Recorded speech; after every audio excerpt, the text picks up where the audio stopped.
Et si la terreur pouvait être transformée en force collective? À Barcelogo, cette question n'est plus une simple hypothèse, c'est un défi quotidien vécu par des milliers de femmes, d'hommes et d'enfants qui refusent de se laisser définir par la peur. Pour les habitants, ce n'est pas seulement la vie qui est en jeu, mais aussi la dignité, le droit de croire à un avenir. Ici, la tragédie n'a pas effacé la volonté. Elle a réveillé un peuple qui en a assez d'attendre des solutions venues d'ailleurs. Un peuple prêt à défendre sa souveraineté. En décembre 2024, le président Traoré se tient au front, entouré de soldats épuisés mais debout. Son message est sans détour. Le terrorisme est en train de mourir. Ces mots, lourds de promesses, résonnent comme un souffle d'espoir là où, quelques mois plus tôt, le silence du massacre régnait encore. Barcelogo, jadis théâtre d'une tuerie atroce, se dresse aujourd'hui comme le symbole inattendu d'un possible renouveau. La ville, autrefois synonyme de douleur, attire de nouveaux regards. On y voit, pour la première fois, un signe concret que la population n'a pas été oubliée. Pour saisir la portée de cette métamorphose, il faut revenir sur la tragédie originelle et comprendre pourquoi les anciennes approches ont échoué face à l'horreur. Mais comment une terre meurtrie par la violence peut-elle renaître? Quel choix transforme une ville martyre en un modèle national? Barcelogo montre que le combat ne se limite pas à la survie. Il engage l'identité et l'espoir de tout un pays. Comment un village dévasté s'est-il retrouvé au cœur d'un débat national? Pour comprendre, il faut revenir à Barcelogo, ce nom devenu synonyme d'horreur puis de remise en question. En août 2024, plus de 600 civils, dont des femmes, des enfants et des personnes âgées, ont été massacrés lors d'une attaque djihadiste d'une violence inouïe. Des familles entières décimées alors qu'elles creusaient des tranchées pour tenter de défendre leur village. La réaction du gouvernement, jusque-là défensive et marquée par le silence, s'est retrouvée sous le feu des projecteurs.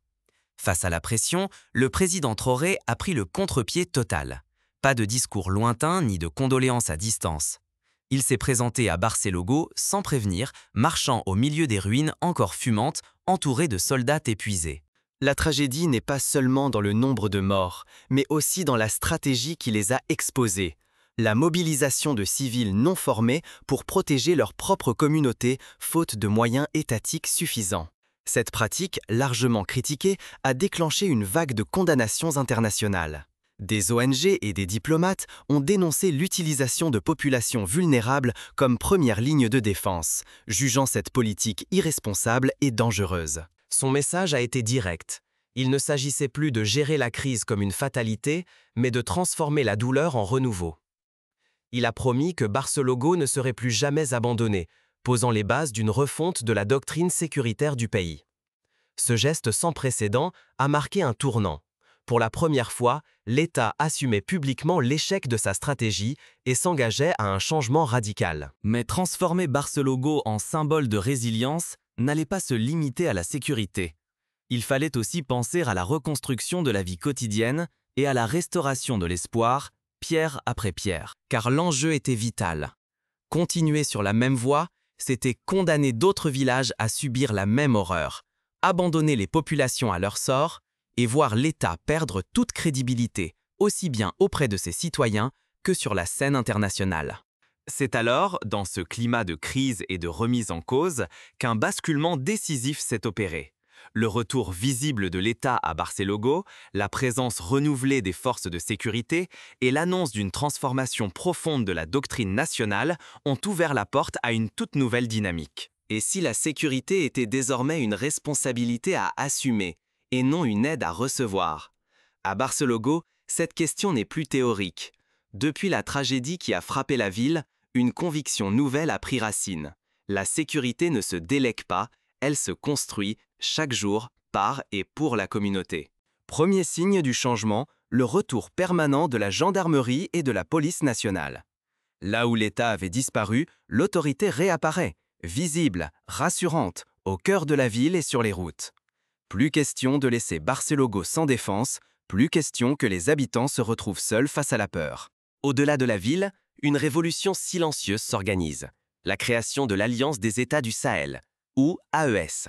Burkina Faso, Mali et Niger s'unissent dans une stratégie régionale inédite. Leur objectif?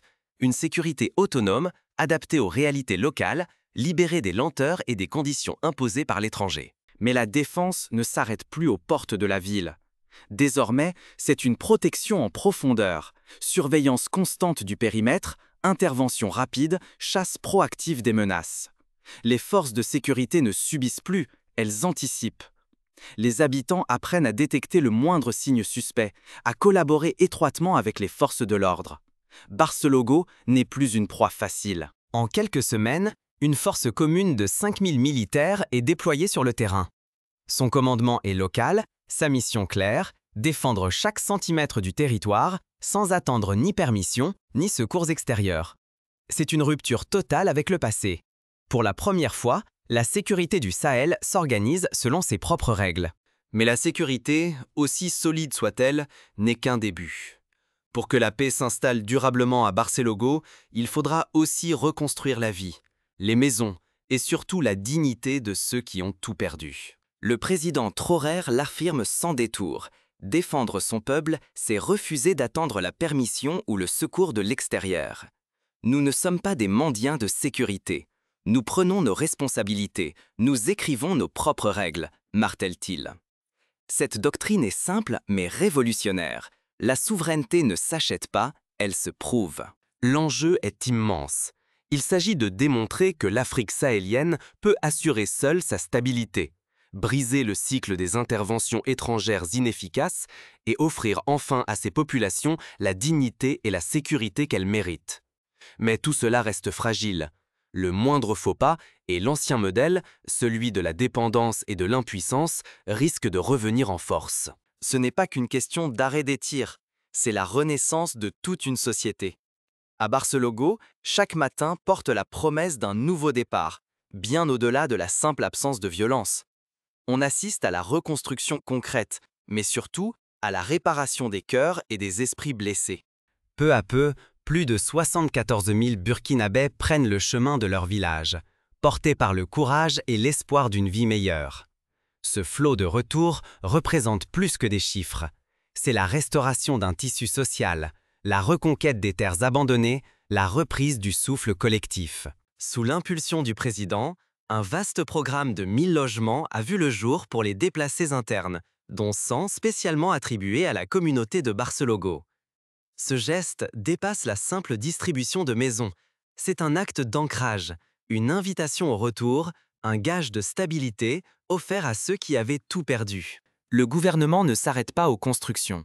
On assiste au déploiement de travailleurs sociaux, au retour progressif des écoles et des hôpitaux, à la réouverture des services publics fermés depuis des mois. Ces efforts marquent la volonté de rendre la dignité à chaque habitant, en rendant à la population les droits et les services fondamentaux. Mais la reconstruction n'est pas qu'une affaire de murs et de routes. Une nouvelle exigence de transparence et de responsabilité s'impose aux fonctionnaires déterminés à rompre avec les vieilles habitudes d'opacité. Chacun est désormais comptable devant la communauté, sous le regard attentif des familles qui veulent croire en la renaissance de leurs institutions. Perdre cette cohésion nouvelle, ce serait offrir le terrain à la division, à la méfiance et voir ressurgir la terreur. Mais en préservant ce fragile équilibre, Barcelogo et le Burkina Faso tout entier tracent la voie vers une stabilité retrouvée. Pourtant, reconstruire des maisons et des écoles ne suffit pas. Garantir l'autonomie économique sera le prochain défi à relever pour transformer l'espoir en avenir durable. Face aux fractures ethniques et aux blessures historiques, les autorités lancent un appel vibrant à l'unité et à la solidarité. La survie de la cohésion nationale devient le socle de tout progrès. C'est ensemble, en dépassant les divisions, que la société burkinabé peut éviter le retour du chaos et s'ancrer durablement dans la paix. Et si la liberté passait par le retour à la terre et à l'autosuffisance? Cette question, autrefois utopique, est devenue le moteur du renouveau à Barcelogo. Petit à petit, les marchés vivants ont refait surface. Les familles, autrefois réfugiées ou endeuillées, recommencent à cultiver, à élever et à faire revivre la terre nourricière.